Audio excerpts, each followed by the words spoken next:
Alright, Shalom. Let's start out with saying Kal Halayim La Yahweh, Ba'ashem Yahweh Shai, Ba'ashem Harakak Wadash Ma'amah. Double honors to the elder apostles of Great Millstone and my elder Heroin as well.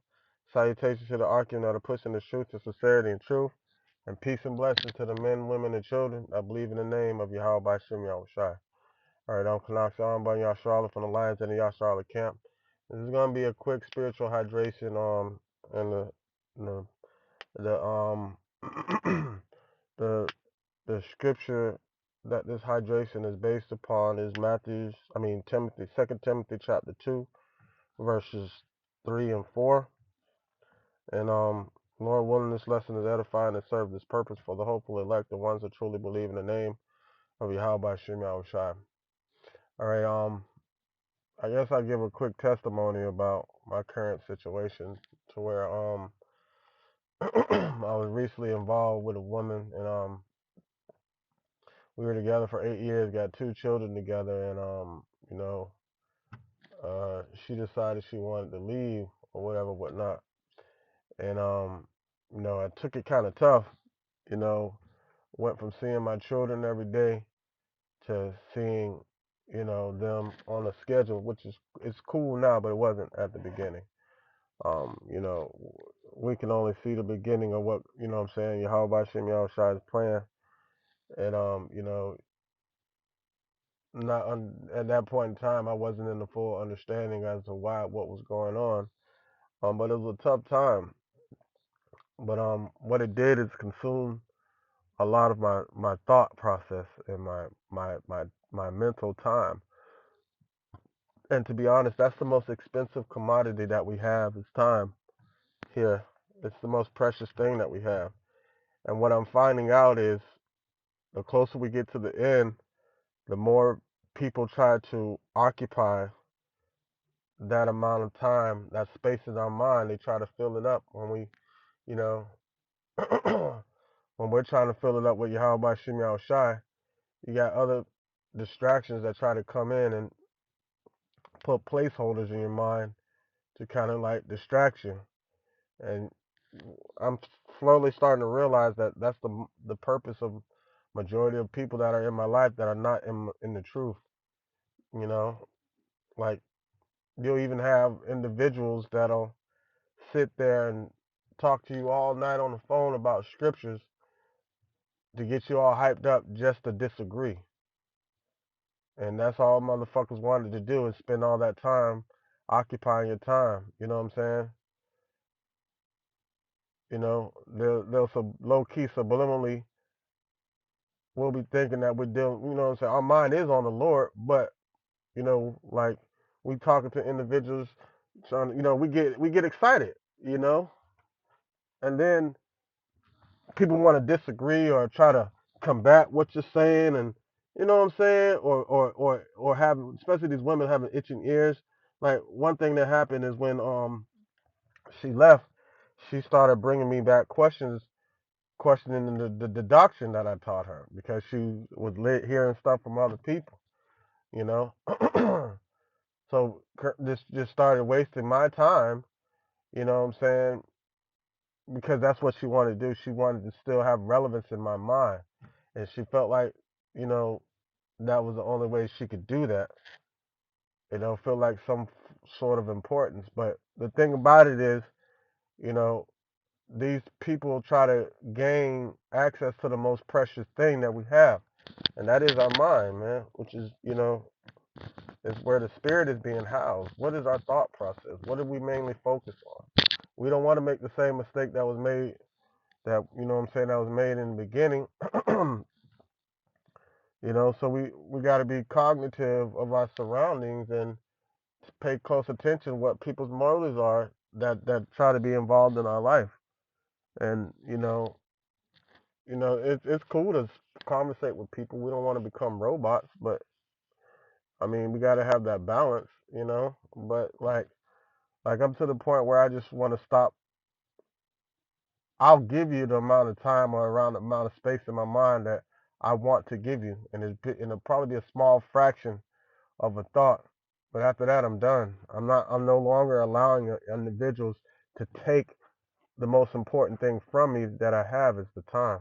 We don't even know how much time we got on this earth. Only Yahweh Shem Shai knows that number. And so while we're here, we need to make sure we're very keen on time management. You know, in Second Timothy chapter 2 verse 3, it says, "Therefore endure hardness as a good soldier of Yahweh Shai Hamashiach." Right, good soldier. A soldier, part of soldiers is a root word for soldiers like solitude. That's a synonym for soldiers, to be in solitude. Um, and there's nothing wrong with that. Being able to embrace and endure in that solitude, having your mind occupied on the Lord, having your mind occupied on on your family, your brothers, you know, giving yourself clarity breaks, a break from everything and being able to sit back and reflect. That's a good thing to do on the Sabbath. Shabbat Shalom, as a matter of fact. I just prayed the Sabbath in, and I've been wanting to do this lesson kind of all day, and I just got the opportunity to do it. But just think about it. Therefore, endure hardness as a good soldier of Yahweh Shai. And it takes a lot. It's like we're going through like extensive training to become a good soldier.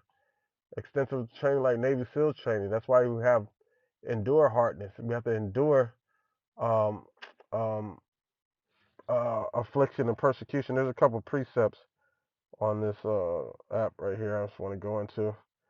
Is Isaiah 48:10. It says, "Behold, I have refined thee, but not with silver. I have chosen thee in the furnace of affliction." All right. So that refining that's going on with us is the perfection of who we are to become, being being conditioned to become like Yahweh Shai. Because the scripture says we don't yet know what we shall be, what we shall become, but we know when we see him,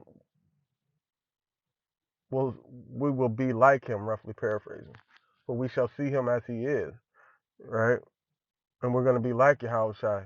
And that's what we're being groomed and trained for. And everybody tries to get in the way of that because they want to be a part of that, but they're upset that they can't be a part of that, you know?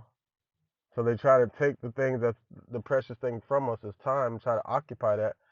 But, we got to keep it moving and keep it forward. Like we dictate how much time that we want to allow these individuals to be in our minds or in our life, you know? This is Slakia, Second Timothy chapter 2, verse let me get Sirach 2:2. It says, um 2:1, it says, "My son, if thou come to serve the Lord, prepare thy soul for temptation. Set thy heart aright and constantly endure and make not haste in the time of trouble." Because these individuals, they'll low key put you in a hasteful situation. Now you done sit and have conversations with these motherfuckers, and you know what I'm saying, you done mess around and got upset. Now conversation over, you done went your own merry way, but you still got this motherfucker on your mind because the bitch tried you, or the nigga tried you. See how that works. See how they be trying, and then they ain't even thinking about us. They done move going on by their old merry way while we sitting there thinking about a conversation or a relationship or a friendship or whatever with this individual. And their main goal was just to occupy our time for a short moment, to keep our mind away from where it really should be, you know. So we have to constantly endure because it's a test, and sometimes it's a struggle. But we have to endure like all the way to the end, like Yahweh Shem Shai says, so we can have that crown of life. This is 2 Timothy 2:4. It says, "No man that warreth entangle himself with the affairs of this life, that he may please him who has chosen him to be a soldier." Right. So by us perfecting on time management, right? We don't have our minds entangled with the cares of this life. Meaning, like, like if a motherfucker's not with it, like, okay, or fuck it, like, I'm moving on. If we have no need to really, like with seeing all these things are going to be destroyed, what manner of person ought you to be in all holy conversations? Like, what should your actions be based upon? And we all know it should be based upon Yahweh Shem Yahweh Shai, but within that balance, we're going to have carnal conversations from time to time. But we're no longer going to let it consume us. We're no longer going to allow people to take time from us. That's the most precious thing that we have. So we begin to cut off the flesh. That's why the scripture say, "He that shall try to save his life shall lose it, but he that loses his life shall save his life." Roughly paraphrasing. So we begin to manage our time accordingly, and not allowing people to take it from us, and we give what we feel like we have the capacity to give, not overworking ourselves. You know, so we're not in. So therefore, when we do that, we don't entangle ourselves with individuals that are caught up in this worldly shit that try to pull us along with them, or pull out our minds and get us, you know what I'm saying? You know what I'm saying? Get us thinking. That's all the motherfucker wants us to do is think about them. Once we start thinking about them, it's a wrap. As long as we ain't thinking about them, they're trying harder to get our attention. The moment we put an ounce of thought in there, and it's like they could see it. The moment we put an ounce of thought into these individuals, that's when they turn their shoulder, like they feel like they don't need to bother us no more. Now we thinking about you. Now we're trying to give you that time. And now you just trying to ignore a nigga. Or you know what I'm saying? Or we try hard to be like like or we're they're seeing the new creature, the new being that's being created within us by Yahweh by Shem Yahweh Shai. They try to take from that, and not only that, they try to force us to be reverting back to the old individual we were when we were in the world, pushing buttons, antagonizing us. But this is all things that we have to endure, because what are they trying to do? They're trying to take that token that Yahweh by Shem Yahweh Shai has given unto us. So by us cutting ourselves off from the world, you don't have to be cold hearted, like fuck all y'all. You don't have to do all that. But it's about balance, understanding. Okay, this is my purpose, and this is all according to the will of Yahweh by Shem Yahweh Shai. Um, Analyzing these situations, like, hey, is this gonna add on to it, or is this situation gonna disrupt what I have going on mentally? Well, if it's gonna disrupt my peace, I don't want to deal with it. You know, and we have a choice. We have a choice not to deal with these people. Like the scripture says, like I'm reading it again, 2 Timothy 2:4. It says, "No man that warreth entangle himself with the affairs of this life, that he may please him who had chosen him to be a soldier." And we're chosen by Yahweh by Shem Yahweh Shai to be that soldier, man.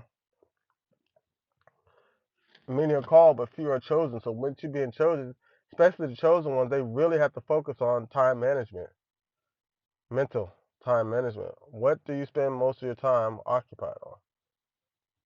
What triggers you to be pulled away from your focal point, which is Yahweh Shai,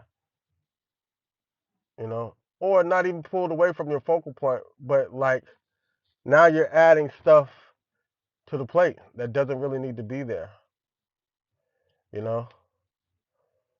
So I just want to go into that a little bit, quick testimony of what I'm going through, and I'm just like that solitudeness that I'm feeling is I'm now starting to be able to embrace it and enjoy it. I was at a friend's house the other night, and we were playing cards, and she kept noticing me looking in the mirror, and she's like, "What? So since when did you get conceited and always looking in the mirror?" And I said, "Well, my response was like, well, ever since I got my wheels stopped back turning, I hear everybody saying every day, boy, I see you, you looking good. I see you getting your wheels, you getting your shit back together. That you looking good." And I was looking in the mirror because not only did I see what was in the mirror as far as the outer man, but I saw the inner me. And my response was, I'm finally at the point in my life where I like what I see when I look in the mirror, and that's spiritually and physically.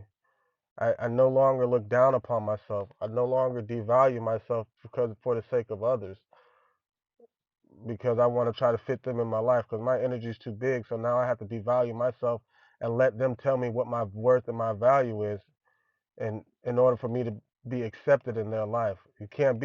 You can't have all this big energy from Yahweh Shem Shai and crush these people, because then they try to like they take offense to that, thinking like taking it personal. It's not. Just level up.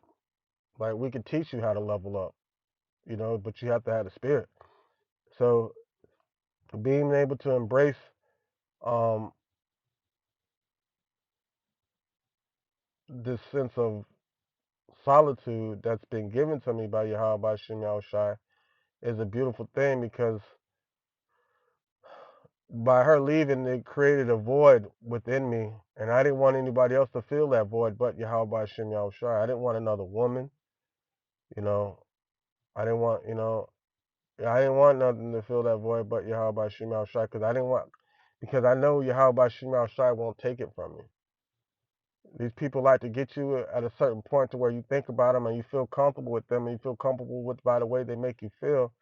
And then when they get upset or you get into a disagreement, they threaten to take it away from you. That's bullshit. The Lord said He ain't gonna take nothing from you. Just His burden is light. His yoke is easy. The Lord ain't gonna, what I'm saying. We're gonna go through hell serving the Lord, but He ain't gonna treat us like shit. He gonna treat us. He's gonna show us our value.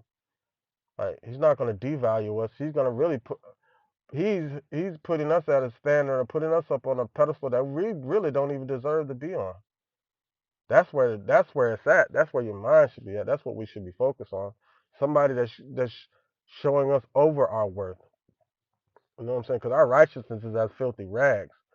But Yahweh Shem Shai holds us up on a pedestal. Lord willing, I'm part of that number of the elect.